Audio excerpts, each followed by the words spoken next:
बिस्मिल्लाहिर्रहमानिर्रहीम। शुरू करता हूँ अल्लाह के पाक नाम से जो बहुत बड़ा मेहरबान नहायत रहने वाला है। दोस्तों, बहनों, भाइयों, बुजुर्गों, अस्सलाम वालेकुम। तारीख़ इस्लाम में हम हज़रत खालिद बिन वलीद की दास्तान जारी रखे हुए हैं और कल जो हम बयान कर रहे थे कि कासदों ने मालिक बिन औफ को बिल्कुल सही इतला दी थी कि ताइफ के रास्ते पर मुसलमानों का नामो निशान नजर नहीं आता, लेकिन मुसलमान सैलाब की तरह ताइफ की तरफ बढ़े चले जा रहे थे। उन्होंने रसूल पाक सल्लल्लाहु अलैहि वसल्लम के हुक्म से रास्ता बदल लिया था। बदला हुआ रास्ता बहुत लंबा था, लेकिन रसूल पाक सल्लल्लाहु अलैहि वसल्लम ने इतना लंबा रास्ता अख्तियार करने का फैसला इसलिए किया था कि छोटा रास्ता पहाड़ियों और चट्टानों में से गुजरता था। खड्डे नाले भी थे। रसूल पाक सल्लल्लाहु अलैहि वसल्लम ने अपने सलारों से कहा था कि हनैन के पहले तजर्बे को ना भूलो। मालिक बिन औफ बड़ा जंगजू है। आप सल्लल्लाहु अलैहि वसल्लम ने फरमाया कि ताइफ तक का तमाम इलाका घात के लिए मौजू है। मालिक बिन औफ ऐसे ही घात लगा सकता है जैसी घात में इसने खालिद बिन वलीद को तीरों से छलनी कर दिया था। रसूल पाक सल्लल्लाहु अलैहि वसल्लम ने जो रास्ता ताइफ तक पहुंचने के लिए इख्तियार किया था वो वादी अल मल्ली से गुजरता था और वादी अल कर्न में दाखिल हो जाता था। आप सल्लल्लाहु अलैहि वसल्लम अपने लश्कर को वादी अल कर्न में से गुजारने के बजाय ताइफ की शिमाल मगर में 7 मील दूर निकल गए और नकब और सावेरिया का इलाके में दाखिल हो गए। यह इलाका निशेबो फराज का था। इसमें पहाड़ियां और चट्टानें ना होने के बराबर थी।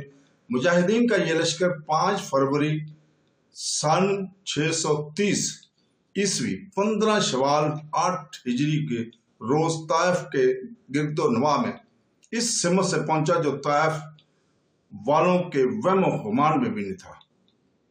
मुजाहिदीन इस्लाम का कूच बड़ा ही तेज था। हरावल में बनु सलीम थे जिनके कमांडर खालिद बिन वलीद थे। तो तवक्कुआत के ऐन मुताबिक ताइफ तक दुश्मन कहीं भी नजर ना आया। इसकी वजह यह थी कि जैसा कि मौरखीन ने लिखा है कि मालिक बिन औफ अब खुले मैदान में लड़ने का खतरा मोल नहीं ले सकता था। हनैन के मार्के में ज्यादातर नुकसान बनु हवाज़न का हुआ था।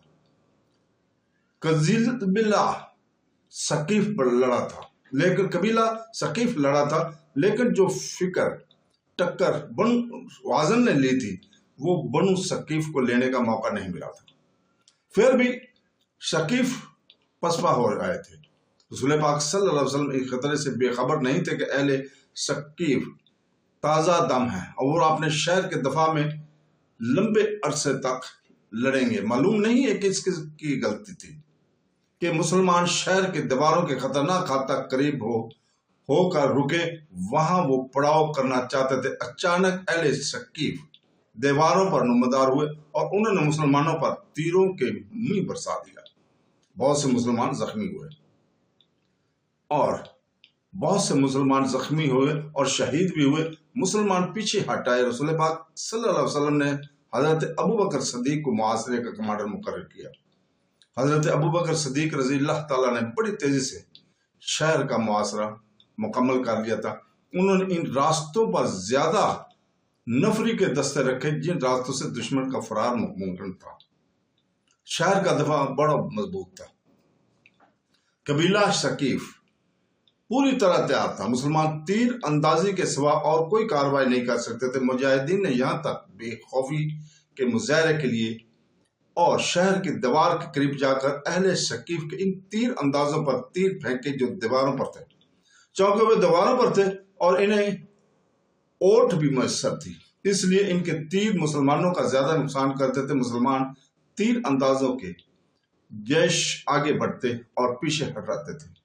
मुसलमानों के जख्मियों में बड़ी तेजी से इजाफा हो रहा था। मुआसरे के कमांडर हजरत अबू बकर सदीक रज़ी अल्लाह ताला अन्हु के अपने बेटे अब्दुल्ला बिन बनु सकीफ के तीरों से शहीद हो गए। 5 दिन इस तरह गुजर गए। तारीख इस्लाम के मशहूर और मारूफ शख्सियत सलमान फारसी रहमतुल्लाह अलैह लश्कर के साथ थे। जंगे खंदक में मदीना के दफा के लिए जो खंदक खोदी गई थी वो सलमान फारसी की जंगी दानिश का कमाल था। इससे पहले अरब खंदक के तरीका दफा से नावाकिफ थे। अब सलमान फारसी रहमतुल्लाह अलैह ने देखा कि मुआसरा कामयाब नहीं हो रहा, तो उन्होंने शहर पर पत्थर फेंकने के लिए एक मंजनी इख्तियार करवाई, लेकिन ये कामयाब ना हो सकी। सलमान फारसी रजी अल्लाह ताला अन्हु ने एक दबाबा तैयार करवाई।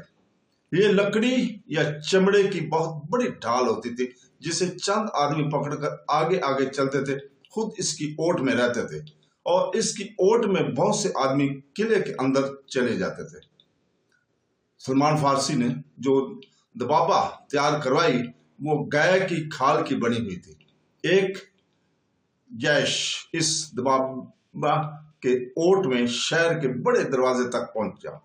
ऊपर से आने वाले तीरों की तमाम बुछाड़ें दबाबा में लगती रहीं, लेकिन दबाबा जब अपनी ओट में जैश को लेकर दरवाजे के करीब पहुंची तो दुश्मन ने ऊपर से दहकते हुए अंगारे और लोहे की लाल सुर्ख टुकड़े दबाबा पर इतने फेंके कि खाल की दबाबा तीर रोकने के काबिल न रही, क्योंकि ये कई जगहों से जल गई थी। दबाबा चूंकि अरबों के लिए एक नई चीज थी जो पहले ही इस्तेमाल में बेकार हो गई थी, इसलिए वो इसे वहीं फेंककर पीछे दौड़े। अहले सकीफ ने इनके ऊपर तीर बरसाए, जिससे कई एक मुजाहिदीन जख्मी हो गए। 10 दिन और गुजर गए। मुआसरे और दफा की सूरत में यही रही कि मुसलमान तीर बरसाते हुए आगे बढ़ते थे और तीर खाकर पीछे हट जाते थे। बनु सकीफ पर इसका असर यह हुआ कि इन पर मुसलमानों की बेजिगरी और बेखौफी की दहशत तारी हो गई। यही वजह थी कि उन्होंने किसी तरफ से बाहर आकर मुसलमानों पर हमला करने की कोशिश ना की। आखिर एक रोज रसूल पाक सल्लल्लाहु अलैहि वसल्लम ने अपने सलारों को इकट्ठा किया और बताया कि मुआसरे की कामयाबी की कोई सूरत नजर नहीं आ रही। आप सल्लल्लाहु अलैहि वसल्लम ने सलारों से मशवरा तलब किया कि क्या किया जाए। हजरत अबू बकर सिद्दीक रजी अल्लाह ताला अन्हु और हजरत उमर बिन फारूक रजी अल्लाह ताला अन्हु ने मुआसरा उठाए जाने और मक्का को कूच का हुक्म दिया जाए। खुद रसूल पाक सल्लल्लाहु अलैहि वसल्लम मुआसरा उठाने के हक में थे, जिसकी वजह यह थी कि मक्का के इंतजामात आप सल्लल्लाहु अलैहि वसल्लम की तवज्जो के मोहताज थे। मक्का चंद ही दिन पहले फतह किया गया था। खतरा था कि ताइफ का मुआसरा तूल पकड़ गया तो मक्का में दुश्मन को साथ उठाने का मौका मिल जाएगा। 23 फरवरी सन 63 जिका 8 हिजरी के रोज मुआसरा उठा लिया गया। मुआसरा उठाने का असर अहले शफीक पर कुछ और होना चाहिए था, लेकिन इन पर इस किस्म का खौफ तारी हो गया कि मुसलमान जो अब जा रहे हैं मालूम नहीं कि किस वक्त लौट आए और शहर पर यलगार करके शहर की ईंट से ईंट बिजा दे। खुद मालिक बिन औफ की सोच में इनकलाब आ चुका था। कहन की छोटी झूठी पेशीनगोई और मार्का हन्नैन में मुसलमानों की जरबकारी से इसे अपने अकीदों पर नजरसानी के लिए मजबूर कर दिया गया था।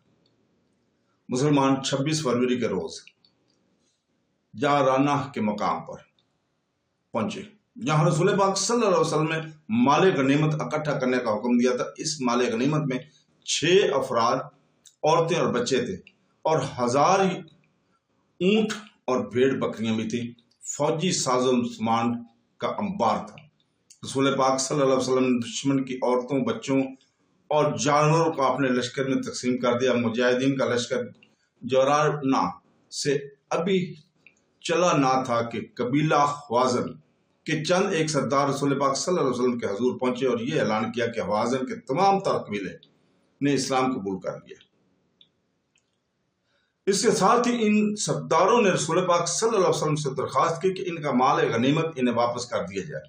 रसूल पाक सल्लल्लाहु अलैहि वसल्लम ने इनसे पूछा कि इन्हें माल गनीमत में से कौन सी चीज सबसे ज्यादा अजीज है, अहले अयाल या अम्वाल। सरदारों ने कहा कि इनकी औरतें और बच्चे इन्हें वापस कर दिए जाएं और बाकी माल गनीमत मुसलमान अपने पास रख लें। रसूल करीम सल्लल्लाहु अलैहि वसल्लम ने मुजाहिदीन के लश्कर से कहा कि बनु हाज़िन की इनकी औरतें और बच्चे वापस कर दिए जाएं। तमाम लश्कर ने औरतें और बच्चे वापस कर दिए। बनु हाज़िन को तवक्को नहीं थी कि रसूल पाक सल्लल्लाहु अलैहि वसल्लम इस कदर फ्याजी का मुजाहरा करेंगे या मुजाहिदीन का लश्कर अपने हिस्से में आया हो माले गनीमत वापस कर देंगे। मुसलमानों के इस फ्याजी का असर यह हुआ कि कबीला हवाजन ने اسلام کو دل و جان سے قبول کر لیا۔ حوازن کے سردار اپنے اہل و عیال کو اپنے ساتھ لے کر چلے گئے۔ مسلمانوں کی فیاضگی کے اثرات طائف تک پہنچ گئے۔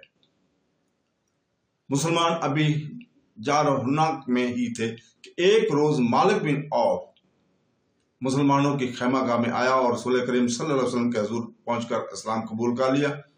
دیوتا لات کی خدائی ہمیشہ کے لیے ختم ہو گئی۔ تو دوستو، مسلمان ایک عظیم جنگی طاقت بن گئے تھے، لیکن اسلام کا فروغ اس جنگی طاقت کی وجہ سے نہ تھا، بلکہ اسلام میں ایسی کشش تھی کہ جو کوئی بھی اللہ تعالیٰ کے یہ پیغام سنتا تھا وہ اسلام قبول کر لیتا تھا۔ مسلمانوں نے اپنے جاسوس دور دور تک پھیلا رکھے تھے۔ سن 630 عیسوی میں جاسوسوں نے مدینہ آ کر رسول پاک صلی اللہ علیہ وسلم کو اطلاع دی کہ رومی شام میں فوج کا بہت بڑا اجتماع کر رہے ہیں، جس سے ظاہر ہوتا کہ مسلمانوں سے ٹکر لینا چاہ رہے ہیں۔ اس کے بعد یہ اطلاع ملی کہ رومیوں نے اپنی فوج کے کچھ دستے اردن بھیج دیے۔ اکتوبر 630 عیسوی بڑا ہی گرم مہینہ تھا، جھلسا دینے والی اور ہر وقت چلتی رہتی تھی، اور دن کے وقت دھوپ میں ذرا سی بھی دیر نہ ٹھہرنا بھی محال تھا۔ اس موسم میں رسول کریم صلی اللہ علیہ وسلم نے حکم دیا کہ پیشتر اس کے کہ رومی ہم پر یلغار کریں، ہم ان کی کوچ سے پہلے ہی ان کا راستہ روک لیں۔ رسول پاک صلی اللہ علیہ وسلم نے اس حکم پر مدینہ کے اسلام دشمن عناصر حرکت میں آ گئے۔ ان میں وہ مسلمان بھی شامل تھے جنہوں نے اسلام تو قبول کر لیا تھا، لیکن اندر سے وہ کافر تھے۔ اس منافقین نے درپردہ ان مسلمانوں کو جو جنگ کی تیاریوں میں مصروف ہو گئے تھے ورگلانا اور ڈرانا شروع کر دیا تھا کہ اس موسم میں انہوں نے کوچ کیا تو گرمی کی شدت اور پانی کی قلت سے، اور وہ دو راستے میں ہی مر جائیں گے۔ ان مخالفانہ سرگرمیوں میں یہودی پیش تھے۔ اس کے باوجود مسلمانوں کی اکثریت نے رسول کریم صلی اللہ علیہ وسلم کے حکم پر لبیک کہے۔ رسول خدا صلی اللہ علیہ وسلم نے تیاری میں زیادہ وقت ضائع نہ کیا۔ اکتوبر کے آخر میں جو فوج رسول پاک صلی اللہ علیہ وسلم کی قیادت میں کوچ کے لیے تیار ہوئی تھی، اس کی تعداد 30,000 تھی، جس میں 10,000 سوار شامل تھے۔ مجاہدین کے اس لشکر میں مدینہ کے علاوہ مکہ کے اور ان قبائل کے افراد بھی شامل تھے جنہوں نے سچے دل سے اسلام قبول کیا تھا۔ مجاہدین کا مقابلہ اس زمانے کے مشہور جنگجو بازنطینی شہنشاہ ہرقل کے ساتھ تھا، اور مجاہدین اسلام کا یہ عظیم لشکر اکتوبر 630 عیسوی کے آخری ہفتے میں رسول پاک صلی اللہ علیہ وسلم کی قیادت میں شام کی طرف کوچ کر گیا تھا۔ تمازیت آفتاب کا یہ عالم جیسے زمین شعلے اگل رہی ہو، ریت اتنی گرم کہ گھوڑے اور اونٹوں کے پاؤں جلتے تھے۔ اس سال قحط کی کیفیت بھی پیدا ہو گئی تھی، اس لیے مجاہدین کے پاس خوراک کی کمی تھی۔ مجاہدین اس جھلسا دینے والی گرمی میں پانی نہیں پیتے تھے کہ معلوم نہیں آگے کتنی دور جا کر پانی ملے۔ تھوڑی ہی دور جا کر مجاہدین کے ہونٹ خشک ہو گئے اور ان کے حلق میں کانٹے سے چبھنے لگے، لیکن ان کی زبان پر اللہ کا نام تھا اور وہ ایسے عزم سے سرشار تھے جس کا اجر اللہ تعالیٰ کے سوا اور کوئی نہیں دے سکتا تھا۔ تو دوستو، اس کے ساتھ ہی آج ہم اجازت چاہتے ہیں کل تک کے لیے۔ کل ہم دوبارہ حاضر ہوں گے اگلی ایک قسط کو لے کر۔ اللہ حافظ۔